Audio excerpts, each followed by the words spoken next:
संबोधन करो।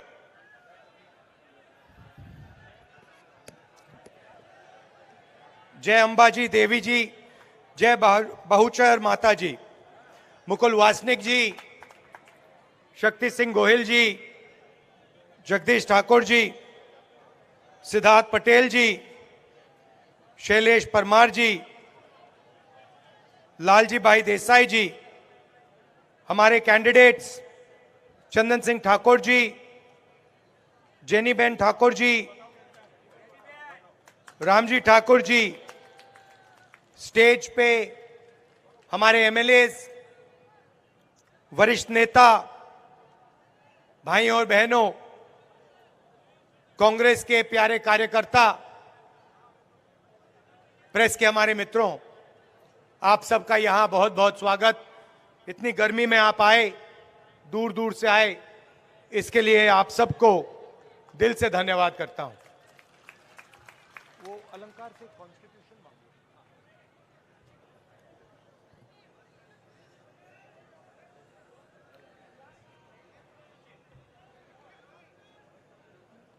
हमारे सामने लोकसभा का चुनाव है और दो विचारधाराओं की लड़ाई चल रही है।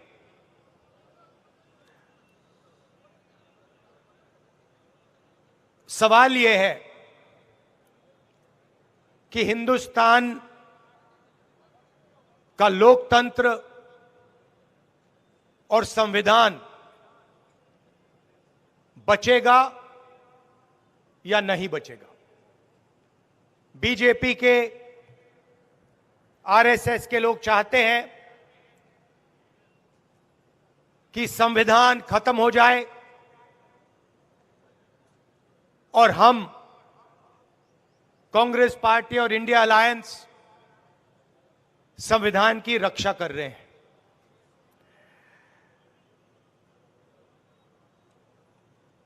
जो भी हमें आजादी के बाद मिला, चाहे शिक्षा, स्वास्थ्य, डेवलपमेंट, पानी, जो भी हिंदुस्तान की गरीब जनता को मिला है, उसका कारण, उसकी नींव संविधान है, कॉन्स्टिट्यूशन है। और आज पहली बार बीजेपी के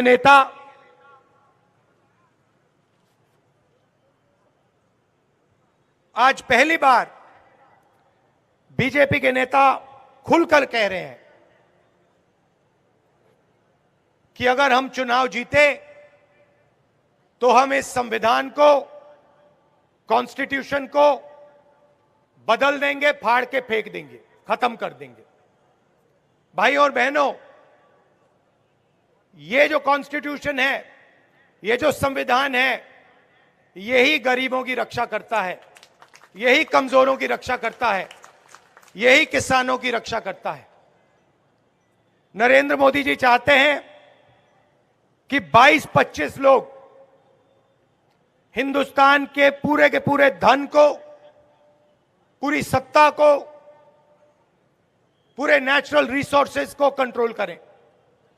आपने देखा पिछले 10 सालों में यहां क्या हुआ है, गुजरात में क्या हुआ और पूरे हिंदुस्तान में क्या हुआ। आज हालत यह है, मैं आपको बताता हूं, 2 उदाहरण आपको देता हूं। आज हालत यह है कि 22 ऐसे लोग हैं जिनके पास उतना ही धन है जितना 70 करोड़ हिंदुस्तानियों के पास है। 22 लोग ऐसे हैं जिनका अगर आप धन जोड़ दें तो 70 करोड़ हिंदुस्तानियों जितना धन है उनके पास। नाम आप जानते हो, गुजरात में ही ये शुरू हुआ था। अदानी, अंबानी, ये नाम है। 20-25 लोग हैं। किसानों का नरेंद्र मोदी जी ने कर्जा माफ नहीं किया, मगर इन 22-25 लोगों का नरेंद्र मोदी जी ने 16 लाख करोड़ रुपया कर्जा माफ किया है। अब आप ताली बजा रहे हो, मगर यहां पे 90% लोगों को यह नहीं पता होगा कि 16 लाख करोड़ कितना होता है। आम आदमी को मालूम ही नहीं। अगर आपने अदानी से कहा देखो भैया 16 लाख करोड़ कितना होता है, 2 मिनट में बता देगा। मगर इतना बड़ा नंबर है कि जो किसान होता है, मजदूर होता है, छोटा व्यापार करता है, उसको यह नंबर समझ ही नहीं आता। मैं आपको समझा देता हूं। हमने किसानों का कर्जा माफ किया था, आपको याद होगा, यूपीए की सरकार थी। अगर आप 25 बार हिंदुस्तान के किसानों का कर्जा माफ करो, मतलब 25 साल के लिए हर साल माफ करो, तब 16 लाख करोड़ रुपए बनता है। और 22 लोगों का, भाइयों और बहनों, 22 लोगों का इन्होंने 16 लाख करोड़ रुपया, 24 साल का मनरेगा का पैसा, 25 साल का किसान कर्जा, 22 लोगों को। हिंदुस्तान में 1% लोग 40% धन कंट्रोल करते हैं। यह सच्चाई है देश की। और फिर नरेंद्र मोदी जी, बीजेपी के लोग कहते हैं हम आरक्षण को खत्म कर देंगे। जहां भी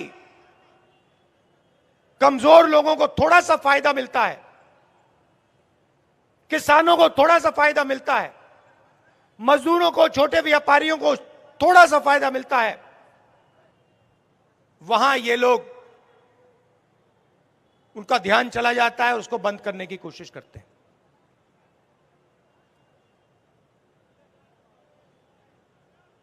कभी कहते हैं, इनके लोग कहते हैं कि हम आरक्षण खत्म कर देंगे, और फिर बयान आते हैं नहीं, हम आरक्षण के खिलाफ नहीं हैं। इनके ही बयान आते हैं। ठीक है, आरक्षण का मतलब क्या है? सबसे पहले कि देश में गरीबों की, दलितों की, आदिवासियों की, पिछड़ों की भागीदारी होगी। यह है मतलब कि देश में जो सत्ता है, जो धन है, उसे न्याय के साथ, बिना अन्याय बांटा जाएगा। रिजर्वेशन का यह मतलब है। रिजर्वेशन को खत्म करने का तरीका प्राइवेटाइजेशन, रिजर्वेशन को खत्म करने का तरीका अग्निवीर। ये हमारे मीडिया के मित्र हैं। हिंदुस्तान में सबसे बड़े मुद्दे कौन से हैं?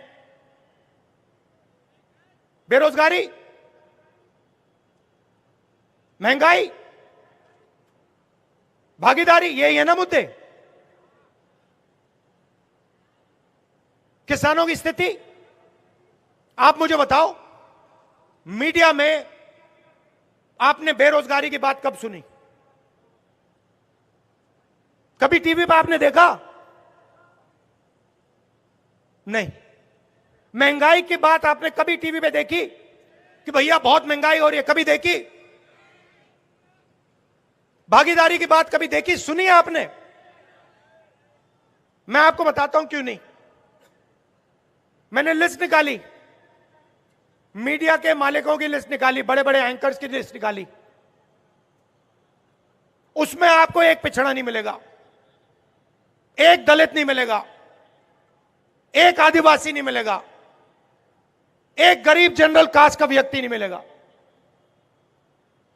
मूड ये बनाते हैं, ये क्या दिखाते हैं? सबसे पहले 24 घंटा नरेंद्र मोदी का चेहरा,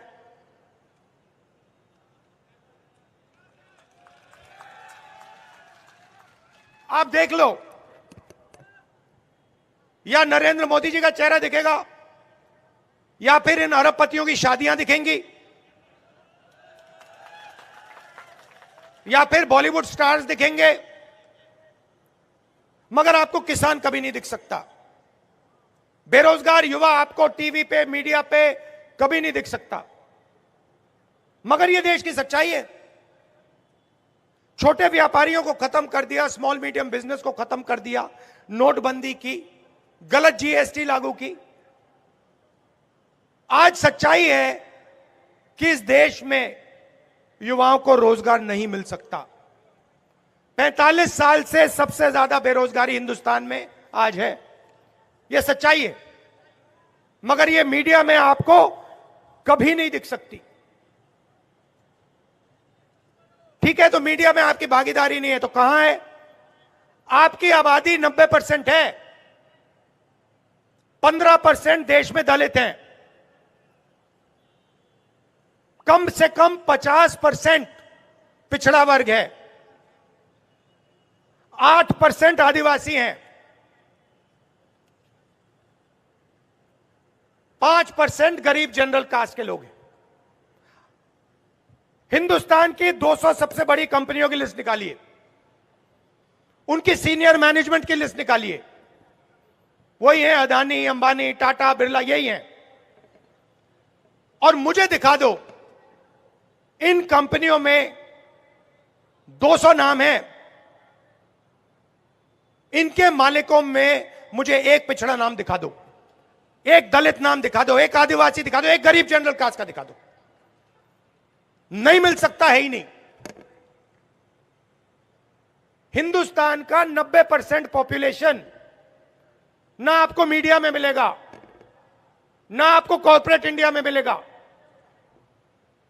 प्राइवेट यूनिवर्सिटी कॉलेजेस के मालिक निकालो, उधर आपको एक पिछड़ा नहीं मिलेगा, एक दलित नहीं मिलेगा, एक आदिवासी नहीं मिलेगा, एक गरीब जनरल कास्ट का नहीं मिलेगा। ठीक है, छोड़ो, आप कहोगे नहीं, हिंदुस्तान के पिछड़े लोग, दलित, आदिवासी, गरीब जनरल कास्ट के लोग कहेंगे नहीं भैया, हमें मीडिया में अपना आदमी नहीं चाहिए, हमें कॉर्पोरेट इंडिया में भी नहीं चाहिए, सरकार में तो चाहिए होगा आपको। सरकार कौन चलाता है? 90 लोग चलाते हैं, दिल्ली की सरकार। मोदी जी साइन करते हैं, 90 लोग आईएएस अफसर हिंदुस्तान की सरकार चलाते हैं। बजट का हर रुपया वो बांटते हैं। गुजरात में कितना पैसा आएगा, बुलेट ट्रेन में कितना जाएगा, अग्निवीर योजना होगी नहीं होगी, दलितों को, पिछड़ों को स्कॉलरशिप कितनी मिलेगी, सड़कें कितनी बनेंगी, कहां बनेंगी, कैसे बनेंगी, कितना पैसा इंफ्रास्ट्रक्चर में जाएगा, ये सारे के सारे निर्णय 90 आईएएस अफसर लेते हैं। मैंने इनके नाम निकाले, 90 में से 3 अफसर पिछड़े वर्ग के हैं और उनको पीछे बैठा रखा है, कोने में छोटा सा डिपार्टमेंट दे रखा है। फाइनेंस मिनिस्ट्री में आपको एक नहीं मिलेगा, बड़ी बड़ी मिनिस्ट्री में आपको एक नहीं मिलने वाला। पिछड़े 3 हैं, दलित 3 हैं, आदिवासी 1 है। और अगर आप हिंदुस्तान के बजट को देखें, अगर 100 रुपए खर्च होते बजट में, 6 रुपए 10 पैसे ओबीसी, दलित और आदिवासी अफसर तय करते हैं। आपकी भागीदारी 90%, सॉरी, आपकी आबादी 90%, आपकी भागीदारी 100 में से 6 रुपए 10 पैसे। तो मेरा सवाल है, हिंदुस्तान की जो 90% आबादी है, वो ना बिजनेस में है, ना मीडिया में है, ना प्राइवेट अस्पताल चलाते हैं, ना प्राइवेट कॉलेज यूनिवर्सिटी चलाते हैं, ना सरकार में है, तो कहां है? मैं बताता हूं आपको, किसान हैं, मजदूर हैं, बेरोजगार युवा हैं और छोटे छोटे बिजनेस चलाते हैं। अब जीएसटी कौन देता है? यह आपने शर्ट पहनी हुई है नीली, कितने की खरीदी आपने? हाँ, आपसे पूछ रहा हूं भैया, कितने की शर्ट खरीदी आपने? हाँ, आप कितने की? 1000 रुपए की आपने शर्ट खरीदी। अगर यही शर्ट अदानी खरीदता, अगर यही शर्ट अदानी खरीदता, वो 1000 रुपए की खरीदता? जितनी जीएसटी आपने दी उतनी जीएसटी वो दे रहा है। जितनी जीएसटी हिंदुस्तान का सबसे गरीब किसान शर्ट के लिए, पैंट के लिए, टूथपेस्ट के लिए देता है, उतनी ही जीएसटी अदानी देता है। किसान की आमदनी हजारों रुपए में और उसकी हजारों करोड़ों रुपए में, और जीएसटी एक जैसी। तो जीएसटी कौन देता है? 90% देते हैं। गरीब जनरल कास्ट के देते हैं, दलित देते हैं, आदिवासी देते हैं, पिछड़े लोग देते हैं, ये लोग देते हैं। और सवाल उठता है जीएसटी जाता कहां है? सीधा उन्हीं 22 लोगों के जेब में जाता है। 16 लाख करोड़ रुपए जो माफ किया ना, आपने कभी अपने आप से पूछा कहां से आया? ये आसमान से नहीं टपका, ये आपकी जेब में से आया है। आप पेट्रोल भरते हो, आपके जेब से पैसा निकलता है। आप गाड़ी खरीदते हो, जीएसटी पैसा निकलता है। आप शर्ट खरीदते हो, जीएसटी से पैसा निकलता है। आप खाना खाते हो, जीएसटी से पैसा निकलता है। किसान 24 घंटा काम करता है, वो जीएसटी देता है। तो मेरा आपसे सवाल है, अगर हिंदुस्तान के 20-25 अरबपतियों का कर्जा माफ हो सकता है, तो किसान का क्यों नहीं हो रहा?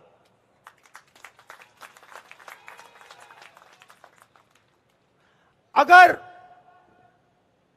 अदानी जी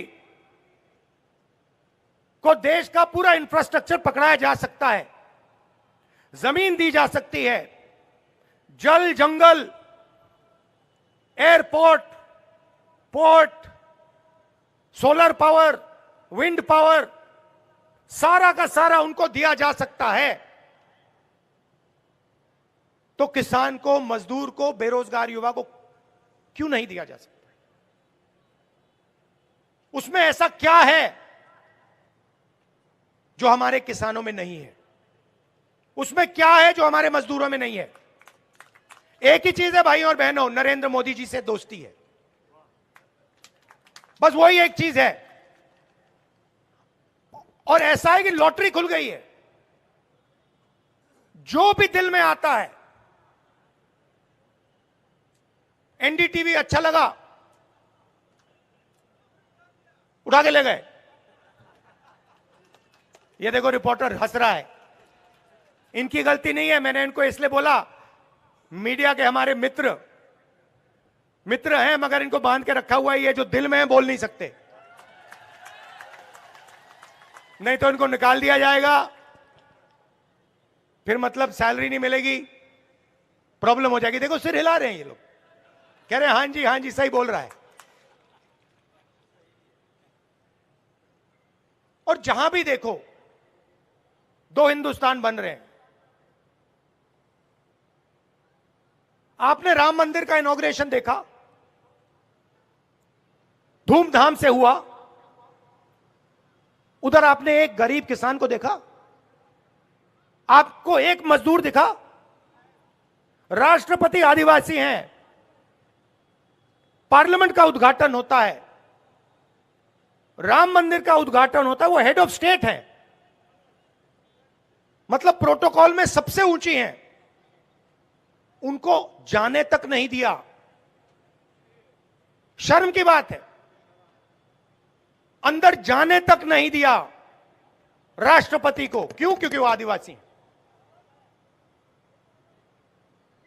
तो पूरा ड्रामा चल रहा है, उधर बॉलीवुड के लोग नाच रहे हैं, नरेंद्र मोदी जी का 24 घंटा भाषण चल रहा है, और अदानी जी के पैसे बन रहे हैं। तो सवाल उठता है कि कांग्रेस पार्टी का रिस्पांस क्या है। आप कहोगे राहुल गांधी ने बात तो समझा दी, मगर अब क्या? तो सबसे पहले यह पता लगाना है कि इस देश में किसकी कितनी आबादी है, पिछड़े वर्ग के कितने हैं, दलित वर्ग के कितने हैं, आदिवासी कितने हैं, गरीब जनरल कास्ट के कितने लोग हैं, और फिर इनकी कितनी भागीदारी है। फाइनेंशियल और हिंदुस्तान की संस्थाओं का, इंस्टीट्यूशंस का सर्वे मीडिया में कितने हैं, सरकार में कितने हैं, प्राइवेट कॉलेजेस यूनिवर्सिटीज में कितने हैं, कहां कहां है और इनकी कितनी भागीदारी है। मतलब जाति जनगणना और इकोनॉमिक सर्वे, यह पहला काम होगा। इसके बाद हिंदुस्तान की आबादी को पता लग जाएगा कि हम कितने हैं और हमारे हाथ कितना धन आ रहा है और कौन सी संस्थाओं में हमारे लोग हैं। ये जो मैंने आपको 50% बात बोली पिछड़ों की, ये अंदाजा है, ये एक्चुअली किसी को मालूम नहीं है, ये अंदाजा है। जाति जनगणना के बाद दूध का दूध पानी का पानी हो जाएगा, सबको पता लग जाएगा। पहला काम यह है। दूसरा काम, अगर नरेंद्र मोदी जी 16 लाख करोड़ रुपए माफ कर सकते हैं, सबसे अमीर लोगों को पैसा दे सकते हैं, धन दे सकते हैं, तो हम भी कर सकते हैं। हम वो अरबपति बनाते हैं, 22-25 अरबपति बनाए, हम करोड़ों लाखपति बनाने जा रहे हैं। मैं कह रहा हूं जितना पैसा उन्होंने अदानी जैसे लोगों को दिया है, उतना ही पैसा हम हिंदुस्तान के गरीब किसानों को, मजदूरों को, व्यापारियों को, छोटे व्यापारियों को हम देने जा रहे हैं। कैसे करेंगे मैं आपको बताने आया हूं। आप जानते हो कि 21वीं सदी में महिला और पुरुष दोनों काम करते हैं, मजदूरी करते हैं, जॉब करते हैं। सही बात? सही बात? यस। बाहर जो काम करते हैं 8 घंटा 10 घंटा, महिला और पुरुष दोनों करते हैं, उनके लिए उनको पैसा मिलता है, सैलरी मिलती है, कॉम्पनसेशन मिलता है। मगर सच्चाई है, और शायद ये पुरुषों को अच्छी ना लगे बात, सच्चाई ये है कि अगर आप 8 घंटा काम करते हो, 10 घंटा काम करते हो, तो हिंदुस्तान की महिलाएं 16 घंटे 18 घंटा काम करती हैं। और जो घर में काम करती हैं, खाना पकाती हैं, देश के भविष्य की देखभाल करती हैं, बच्चों की देखभाल करती हैं, उस 8-10 घंटे काम के लिए उनको 1 रुपया नहीं मिलता है और कभी नहीं मिला है। देखा, ये जो पुरुष हैं, इन्होंने ताली इतनी जोरों से नहीं बजाई, इसको जोर से बजाइए, ये सच्चाई है, इसको छुपाया नहीं जा सकता है, ये हर घर जानता है। तो हम महालक्ष्मी योजना ला रहे हैं। अब ये महालक्ष्मी योजना क्या है मैं बता रहा हूं। हिंदुस्तान के सबसे गरीब परिवारों की लिस्ट बनेगी, करोड़ों नाम होंगे उसमें। उस लिस्ट में से हर परिवार में से एक महिला का नाम चुना जाएगा, और उस महिला के बैंक अकाउंट में हिंदुस्तान की सरकार हर साल 1 लाख रुपए अंदर डाल देगी। हर महीने 1 तारीख को करोड़ों लोग जागेंगे, बैंक अकाउंट में 8,500 रुपए महीने के खटाखट खटाखट खटाखट खटाखट खटाखट आएंगे। ये किसान के परिवार होंगे, मजदूरों के परिवार होंगे, छोटे व्यापारियों के परिवार होंगे, बेरोजगार युवा होंगे। इन परिवारों में पैसा महिला के बैंक अकाउंट में जाएगा क्योंकि वो दुगना काम करती है। यह बात नहीं होगी कि आपको पैसा नहीं मिलेगा। मैं जानता हूं अंत में पैसा आपको भी मिलेगा, आप किसी ना किसी तरीके से निकाल लोगे, मगर उनके बैंक अकाउंट में पैसा जाएगा। तो यह है पहला तरीका करोड़ों लाखपति बनाने का। और ये जो पैसा है ये उस दिन तक बैंक अकाउंट में जाएगा जब तक वो परिवार गरीबी रेखा से नहीं निकलेगा। ये टेम्पररी 1 महीने का काम नहीं है, ये उस दिन तक चलेगा जिस दिन तक वो परिवार गरीबी रेखा से बाहर नहीं निकलेगा। पहला काम। दूसरा काम, अदानी जी के जो बेटे हैं, जॉब मार्केट में जाने से पहले उनको टेम्पररी जॉब मिलती है, 6 महीने की, 1 साल की। वो अदानी कंपनी में जॉब करते हैं, उनकी ट्रेनिंग होती है, बैंक अकाउंट में पैसा आता है, जॉब करना सीखते हैं और फिर उसके बाद में परमानेंट उनको जॉब दी जाती है, बिजनेस में उनको जगह दी जाती है। यह मौका हिंदुस्तान के बेरोजगार युवाओं को नहीं मिलता। किसान का बेटा, मजदूर का बेटा अप्रेंटिसशिप का सपना, पहली साल की नौकरी का सपना नहीं देख सकता है। तो हमारी दूसरी योजना, जिसको हमने नाम दिया है पहली नौकरी पक्की। जैसे मनरेगा में अधिकार देते थे, रोजगार का अधिकार, वैसे ही यह अधिकार हिंदुस्तान के हर ग्रेजुएट को, कॉलेज यूनिवर्सिटी ग्रेजुएट को और डिप्लोमा होल्डर को मिलेगा। कोई भी बेरोजगार युवा सरकार से 1 साल की अप्रेंटिसशिप मांग सकेगा और सरकार को गारंटी करके उसको 1 साल की नौकरी देनी ही पड़ेगी। नौकरी कहां होगी? प्राइवेट सेक्टर में होगी, पब्लिक सेक्टर में होगी, सरकारी अस्पतालों में होगी, सरकारी ऑफिसेज में होगी, सरकारी कॉलेजेस यूनिवर्सिटीज में होगी। और करोड़ों युवाओं को साल का 1 लाख रुपया, महीने का 8,500 रुपया और 1 साल की टॉप ऑफ लाइन ट्रेनिंग मिलेगी। और उसके बाद हिंदुस्तान को एक ट्रेंड वर्कफोर्स इस योजना के माध्यम से मिलेगी। तो एक प्रकार से जॉब मार्केट में अंदर जाने का यह तरीका है। जो दीवार नरेंद्र मोदी जी ने बना रखी है, उस दीवार को तोड़ने का तरीका हमारा पहले नौकरी पक्की स्कीम है। अब किसान कहेंगे, देखिए राहुल जी, आपने महिलाओं का कर दिया काम, बेरोजगार युवाओं को, बच्चों की आपने देखभाल कर दी, हमारा क्या होगा? तो मैं आपको बताता हूं। सबसे पहले हिंदुस्तान के किसानों का कर्जा माफ होगा और जो आप मांग रहे हो, जिस चीज के लिए आप हिंदुस्तान के किसान लड़ रहे हैं, कानूनी MSP, minimum support price, Hindustan के किसानों के लिए हम लीगल गारंटी देके कर रहे हैं। मजदूर कहेंगे, भैया किसानों का काम कर दिया, हमारा क्या होगा? आजकल मनरेगा 250 रुपए मिलते हैं, मनरेगा में हम 400 रुपए मजदूरों को देंगे। आंगनवाड़ी और आशा बहनें जो हैं, उनकी आमदनी हम दुगनी करने जा रहे हैं। तो ये करेक्शन करने की जरूरत है।